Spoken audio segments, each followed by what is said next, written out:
ఇవాళ రెసిపీ వచ్చేసి పాలక్ పన్నీర్ అండి. సింపుల్ వేలో ఎలా చేసుకోవాలో చూపిస్తాను. ముందుగా మనం ఒక బౌల్లో వాటర్ పోసుకొని బాయిలింగ్ వచ్చాక మనం పాలకూర వేసుకొని బాయిల్ చేసుకుందాము. ఒక 5 మినిట్స్ అండి. ఇప్పుడు మనము బాయిల్ చేసుకున్న పాలకూర ఆ, కూల్ వాటర్లో వేద్దాము. తర్వాత మనం మిక్సీ జార్లో పాలకూర, పచ్చిమిర్చి, ఐస్ క్యూబ్స్ వేసి గ్రైండ్ చేసుకుందాము.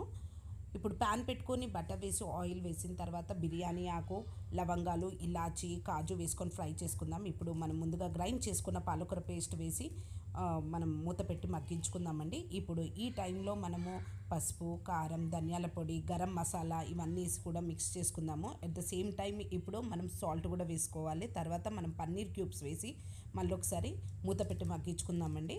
మనం ఈ టైంలో మనం క్రీమ్ కూడా వేసుకోవచ్చండి. అలాగే లాస్ట్లో పన్నీర్ తురుము కొని వేసుకుందాము. అంతే అండి, పాలక్ పన్నీర్ రెడీ. చపాతీకి పర్ఫెక్ట్ కాంబినేషన్ అండి. మీరు ఈ రెసిపీ ట్రై చేసి